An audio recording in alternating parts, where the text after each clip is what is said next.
Have you ever heard the story of the young minister right out of a fancy seminary who wrote a fantastic sermon on humility? It was his first sermon, and he was very eager for a large, attentive audience to hear what he had put together. He'd done so much work on his masterpiece that he was so full of his own importance. He stepped up to the pulpit with tremendous confidence. His shoulders were back, his chin up high. He was Mr. Big Shot. He was going to get cheers for a sermon like this. But once up there, he completely blanked out and couldn't remember a single thing. He scrambled through his notes, but just couldn't grasp the footing he imagined he would. Finally, he stepped down from the pulpit utterly humiliated. All he wanted to do was get out of there without making eye contact with anyone. As he slumped down the steps, an old preacher turned to him and said, "Young man, if you had gone up the way you came down, then you'd have gone down the way you went up.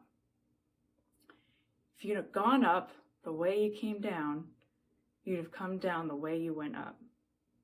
In today's text, Jesus has been invited to yet another fancy dinner party, which was a prime time setting for things like us versus them. Perhaps this is the Thanksgiving that you're even looking at within the next few weeks. He's made quite a name for himself, so people like having him on their guest list, but they also want to see if they can expose him for not being on their side. The text begins by saying, "On one occasion when Jesus was going to the house of a leader of the Pharisees to eat a meal on the Sabbath, they were watching him closely." At this dinner, these religious leaders had done everything they could to look good, but strategically so, in walks a sick man. Just prior to this text, Jesus had just healed a woman on the Sabbath and had already made the point that helping someone is more important than keeping a law or keeping face. Here, he's put into the same position, and once again, he's frustrated. Instead of cross-examining Jesus, he cross-examines them, and no one dares speak. And with that, Jesus heals the man. This all brings us to today's reading. When he noticed how the guests chose their places of honor, he told them a parable. Yes, they invited him to watch him closely, but he was also watching them and was not happy with the boundary lines he saw being drawn from the get-go. Now, let's be honest for a second. Jesus doesn't always make for the most fun dinner guest. This is just one of the many texts where Jesus is invited to a meal and ends up revealing to the other people their shortcomings. In fact, it almost seems like the only times when Jesus goes to a meal and simply enjoys the company that he's with is when he's breaking bread with those who were divided out of the elite group. The tax collectors, the prostitutes, the poor, those with disabilities. Which begs us today's question, with how we live here and now, how we speak about others around us. Are we ready to have Jesus as a dinner guest? Here in this text, Jesus illustrates a need for humility. When you are invited by someone to go to a wedding banquet, do not sit down in a place of honor in case someone more distinguished than you has been invited by your host. And the host who invited both of you may come to you and say, "Give this person your place." And then in disgrace, you would have to start at the lowest place. But when you are invited, go and sit in the lowest place so that when your host comes, he may say to you, "Friend, move up higher." And then you will be honored in the presence of all who sit at the table with you. The kind of seating arrangement that Jesus is talking about here is most likely of a U shape, which is very common in this time in Palestine. And so the host would sit in the middle, or like the top of the U, and the best spot would be at their right hand and then their left, and it would go back and forth until you get to the end of the table. So what he's saying here is stop rushing for the right hand of the host, the prime spot that proves that you are in the in crowd, but pick that last spot on the left all the way at the end where the other would most likely sit. But humility is a tricky line, right? It's not like a characteristic that can authentically be put on an application as strengths. Once you start to feel like you're humble, you're already not. What is even being asked of us? To go sit on the floor, venerate everyone above us, and hope that some of their crumbs will fall and feed us humble sinners? To have no opinions about anything as a means of avoiding being divisive? No. Christ was very opinionated. To be who Christ is calling us to be in this passage, the first point we need to understand is that humility is not low self-esteem. What's the old quote? On the highest throne in the world, we still only sit on our bottom. In this text where Christ is challenging people to live more humbly and to put ourselves in the shoes of those who have been divided out of the main group, he's not telling us that they shouldn't like themselves. Humility is even defined simply as a modest opinion of one's own importance or rank. Is to say that if sitting in the lowest spot is telling your neighbors, the other guests, that you find them to be worthy and have value, that differences between you two are not obstacles of separation, but celebrations of God's diversity, that you regard others highly as other images of God, why would we not be fighting over that last chair? Perhaps by sitting in that last chair, you're making a statement of praise over someone's worth who desperately needs that message today. Maybe by putting yourself in their seat or in their shoes, you see God's kingdom in a whole new way. Poet Ralph Waldo Emerson once said, "A great man is always willing to be little." How often are we so stuck in our spot, on our side, and pass up on our opportunities for compassion and a willingness to hear and understand others? Theologian Desmond Tutu once said, arrogance really comes from insecurity. In the end, our feeling that we are bigger than others is really the flip side of feeling that we are smaller than others. When we fight to be seen as more important or as a part of the in crowd, what is that saying about our faith? What insecurities in our own trust in God are we trying to cover up? Who are we so desperate to prove that we're not? It has been said that from lowliness springs gratitude.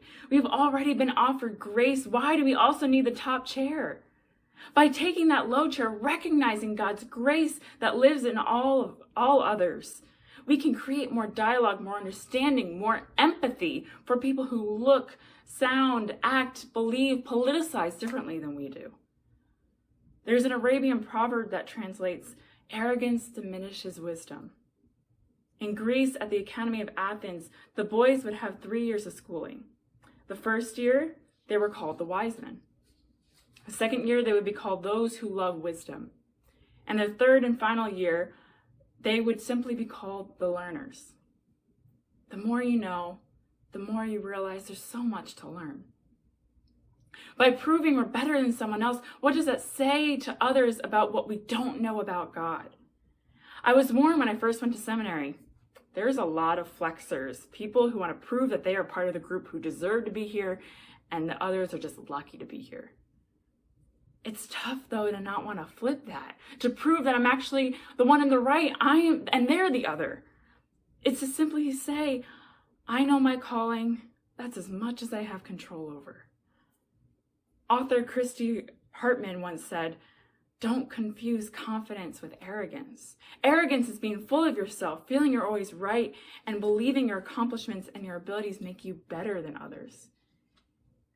People often believe arrogance is excessive confidence, but it's really a lack of confidence. Arrogant people are insecure and often repel others. Truly confident people feel good about themselves and attract others to them.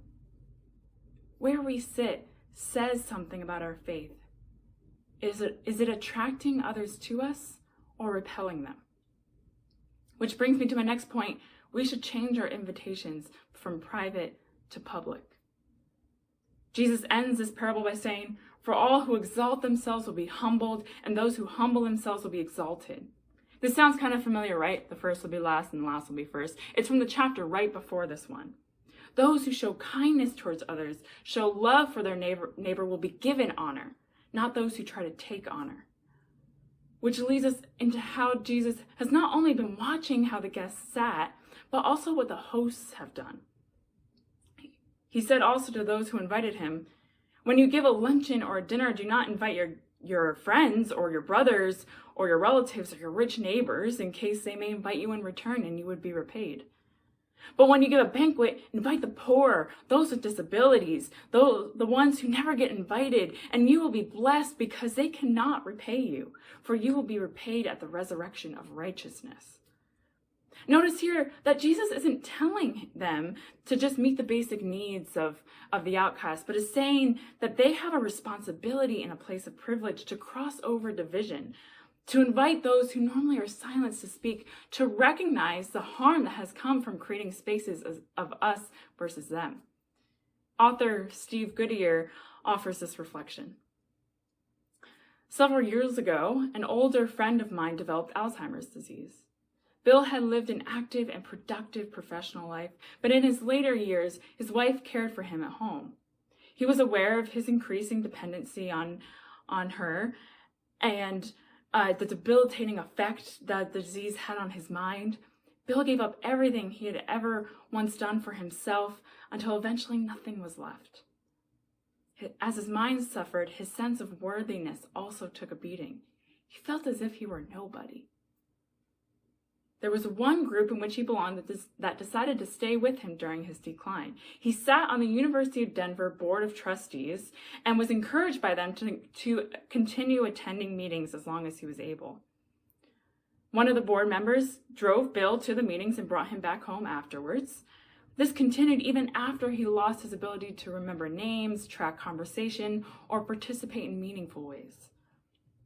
His wife knew that he remained on the board in name only, and that their decision to include him was solely out of compassion. But Bill seemed to enjoy himself, and she reasoned that they were probably good for him. After he had returned from one such meeting of the trustees, his wife asked him, "Did he have a nice meeting, Bill?" He thought for a moment before replying. Then he answered quite honestly, "I don't know."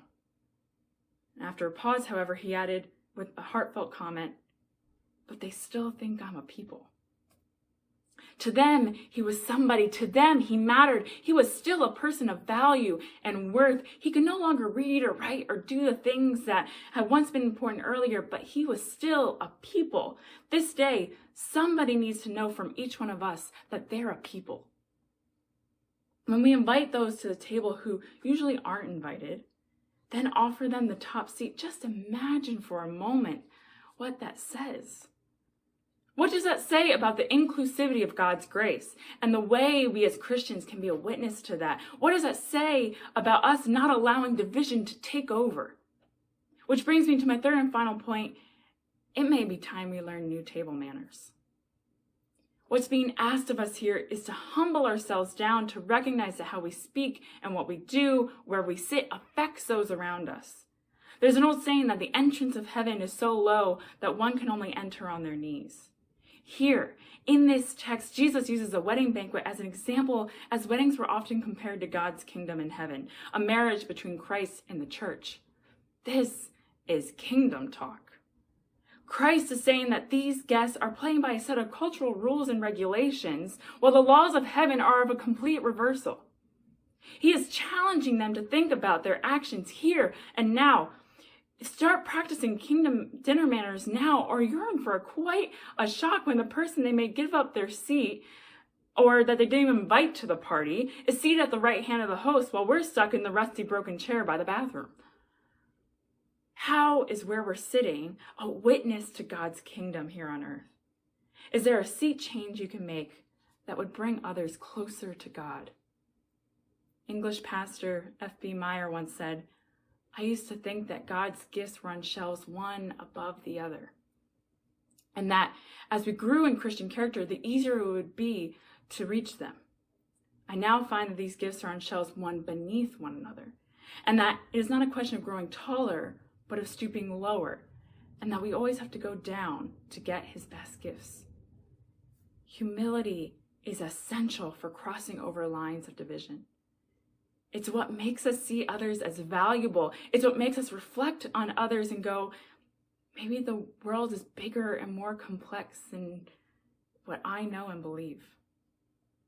Try going up the way you usually go down. See everyone you meet as a people and grab yourself the last chair. It's only proper manners.